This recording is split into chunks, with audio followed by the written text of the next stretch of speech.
สรุปเรื่องดราม่าหัวเว่ยโดน Google เทแบบสั้นๆเข้าใจง่ายนะคะ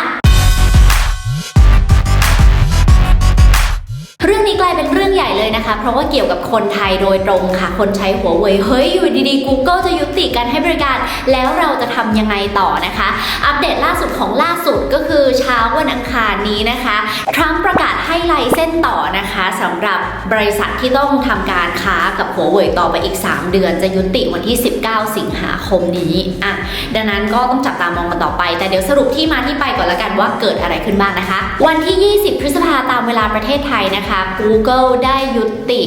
ความสัมพันธ์กับหัวเว่ยทำให้คนใช้หัวเว่ยเนี่ยไม่สามารถเข้าถึงบริการ Google Services ต่างๆได้นั่นก็หมายถึง Android เองนะคะแล้วก็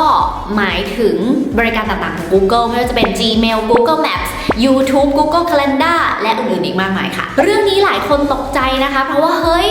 Android เป็นของ Google หยุดแบบนี้แล้วเนี่ยแปลว่ามือถือของเราจะใช้ไม่ได้เลยหรือเปล่าเรื่องนี้ไม่ใช่อย่างนั้นค่ะจริงๆแล้วการยุติบริการ Google Services เนี่ยทำให้เราไม่ได้ใช้บริการต่างๆของ Google แล้วก็ไม่ได้ใช้ Android ซึ่งเป็นสิ่งที่ต่อยอดมาจาก AOSP หรือว่า Android Open Source Project นะคะหมายความว่าอะไรหมายความว่าโทรศัพท์มือถือที่ออกมาเป็นรุ่นหลังจากนี้เนี่ยก็คือวันที่20 พฤษภาคมก็จะไม่ได้รับบริการจาก Google Services ต่อแต่ว่าคนที่ซื้อก่อนหน้านั้นก็คือรุ่นล่าสุดคือ P30 Pro รวมไปถึงรุ่นก่อนหน้านั้นทั้งหมดเนี่ยก็ยังใช้งาน Google Services ได้ตามปกตินะคะอัปเดตแอปผ่าน Play Store หรืออะไรเงี้ยได้อยู่เหมือนเดิมค่ะแต่อย่างไรก็ตาม Google นะคะก็มีแนวโน้มที่จะหยุดอัปเดตแพทช์รักษาความปลอดภัยให้กับผู้ใช้หัวเว่ยในปัจจุบันนี้ในอนาคตข้างหน้าถ้าเกิดมีการอัพขึ้นมาแต่เรื่องนี้ค่ะหัวเว่ยเขาไหวตัวมานานแล้วเพราะว่าจริงๆเนี่ยไม้เบื่อไม้เมาระหว่างอเมริกากับจีนมีมานานมากๆนะคะเขาเตรียมการในการสร้าง OS หรือว่าระบบปฏิบัติการของตัวเองไว้ตั้งแต่ปี 2012 นะคะชื่อว่าหงเมิ่งซึ่งตอนนี้ก็ค่อนข้างพร้อมนะคะในการออกมาให้บริการแล้วก็จริงๆแล้วถ้าพูดถึงสภาพของตลาดนะคะถ้าเป็นในจีนเองหัวเว่ยน่าจะไม่ค่อยได้รับผลกระทบอะไรเพราะเรารู้กันอยู่แล้วว่าจีนเนี่ยเขาใช้ระบบปิดของตัวเองไม่ได้พึ่งบริการของ Google นะคะแต่ก็ต้องจับตาดูกันต่อไปค่ะเพราะว่าจริงๆก็มีหลาย Third Party App หรือว่าแอปของผู้พัฒนาภายนอกเนี่ยที่ไป API หรือว่าเชื่อมต่อกับ Google Maps เอาไว้ดังนั้นผู้ใช้ในประเทศอื่นๆรวมไปถึงไทยเองอย่างวงในอย่าง Grab อะไรเงี้ยก็เชื่อมต่อกับ Google Maps ก็ต้องดูกันต่อว่าถ้าสมมติหัวเว่ยเข้าถึงบริการของ Google ไม่ได้แล้วเนี่ยผู้ใช้งานจะหันหน้าหนีหรือเปล่าค่ะทีนี้ถามว่าควรจะทำยังไงต่อไปดีนะคะเอางี้ค่ะสำหรับคนที่ถือหัวเว่ยอยู่ในมืออยู่แล้วผู้ใช้งานหัวเว่ยเพิ่งว่าตอนนี้ก็ยังสบายใจไปได้ก่อนเราซื้อไปแล้วนะคะมันก็ยังได้รับการอัปเดตสิ่งต่างๆอยู่ก็รอดูท่าทีต่อไปส่วนคนที่ยังไม่ได้ซื้อก็จริงๆสามารถลองชะลอดูท่าที1 2 3 4ไปก่อนว่าสรุปเขาจะตกลงกันลงตัวไหมแล้วก็มันจะอะไรยังไงต่อไปได้นะคะจะได้รู้สึกว่าไม่มาแบบเฮ้ยกล้องดีมากถ่ายรูปสวยเทพสุดๆเลยแต่ว่าไม่สามารถใช้งานที่แบบเราอยากจะใช้จริงๆได้ก็ต้องจับตาดูกันต่อไปรอนิดนึงค่ะรออัปเดตส่วนต่อไปนี้จะเป็นการเล่าว่าจีนกับอเมริกาเขาทะเลาะกันมายังไงนะคะที่มาที่ไปที่ Google ต้องแบนหัวเว่ยออกจาก Google Services เนี่ยมันเป็นเพราะนโยบายของทรัมป์ที่ประกาศกล้าวออกมาเลยก่อนหน้านี้นะคะ15 พฤษภาคมบอกว่าขอประกาศให้หัวเว่ยไปอยู่ใน blacklistซึ่ง blacklist นี้หมายความว่าอะไรหมายความว่าบริษัทที่อยู่ใน blacklist นะคะหากบริษัทในอเมริกาเองต้องการทำการค้ากับบริษัทใน blacklist เหล่านี้จำเป็นจะต้องขอความเห็นชอบและได้รับการอนุมัติจากรัฐบาลสหรัฐค่ะถ้าใครไม่ทำตามเนี่ยก็อาจจะรู้สึกตุ้มๆต่อมๆได้เฮ้ยไม่ทำตามกฎของทรัมป์ประกาศมาแบบนี้ Google ก็เลยเป็นเจ้าแรกนะคะที่จำเป็นจะต้องทำตามนโยบายของทรัมป์ต่อด้วยบริษัทอื่นๆที่ก็มีการทำการค้ากับหัวเว่ยเหมือนกัน Intel Qualcomm นะคะตามมาติดๆเลยค่ะถ้าเราติดตามเรื่องนี้อย่างใกล้ชิดนะคะจีนกับอเมริกาเนี่ยเป็นมหาอำนาจด้วยกันทั้งคู่แล้วก็เป็นผู้ทรงอิทธิพลสำหรับเศรษฐกิจโลกทั้งคู่นะคะจีนเขาเป็นมังกรที่หลับอยู่นานแล้วนะคะส่วนอเมริกานี่ก็ผงาดอยู่นานแต่พอมังกรทองตื่นเคลื่อนไหวตัวการเติบโตทุกอย่างของเขานี่มันไวมากๆอย่างที่เคยนำเสนอไปในเฟื่องระดาพาเจาะจีนนะคะไปดูกันได้ย้อนหลังหลายเอพิโซดนะคะ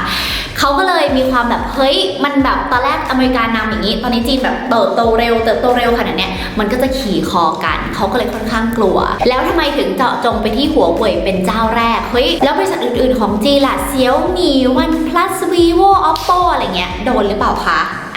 เรื่องนี้นะคะเฟื่องว่าอันนี้เป็นความเห็นส่วนตัวน่าสนใจอยู่เหมือนกันสหรัฐบอกว่าหัวเว่ยเนี่ยมี close relationship หรือว่าความสัมพันธ์อันใกล้ชิดกับรัฐบาลจีนแล้วก็อ้างว่ารัฐบาลจีนอาจจะพยายามล้วงข้อมูลของสหรัฐมาเขามีการแบนหัวเว่ยตั้งแต่ปี 2012 นะคะในการที่ห้ามใช้ระบบเน็ตเวิร์กเลยของหัวเว่ยในบริษัทของสหรัฐอเมริกาแล้วก็อีกหนึ่งเรื่องก็คือเฟื่องว่าเป็นเรื่องของ 5G ค่ะตอนนี้เนี่ยเป็นยุคที่ 5G กำลังมาจริงๆแล้วก็หัวเว่ยนะคะเป็นบริษัทผลิตชิ้นส่วนของโทรคมที่ใหญ่ที่สุดในโลกตอนนี้เป็นอันดับหนึ่งนะคะแซงหน้าพวกแบบ Ericsson Nokia ZTE อะไรหมดแล้วตอนนี้ใหญ่เป็นอันดับหนึ่งแล้วก็เป็นเทคโนโลยีที่พร้อมที่สุดนะคะดังนั้นตอนนี้คือถ้าใครจะเอา 5G เนี่ยต้องเอาหัวเว่ยก่อนเท่านั้นเขาก็เลยแบบกลัวหรือเปล่าว่าเราจะเสียดุลการค้าเสียอะไรเงี้ยถ้าหัวเว่ยเกิดแบบเริ่มก่อนไปก่อนยึดหัวหาดได้มากแต่ก็ยังไม่มีการสรุปใดๆนะคะว่าหัวเว่ยเนี่ยล้วงข้อมูลของรัฐบาลสหรัฐจริงๆหรือเปล่าแล้วก็ในเรื่องของสมาร์ทโฟนที่หัวเว่ยก็ทำได้ดีมากตอนนี้ก็ตีตื้นมาเป็นอันดับ2ของโลกแล้วแซงหน้า Apple ตามหลังเพียงแค่ Samsung เท่านั้นค่ะขอไปเรื่องจีนกับสหรัฐนิดนึงก่อนหน้านี้นะคะจีนกับสหรัฐก็เคยขึ้นภาษี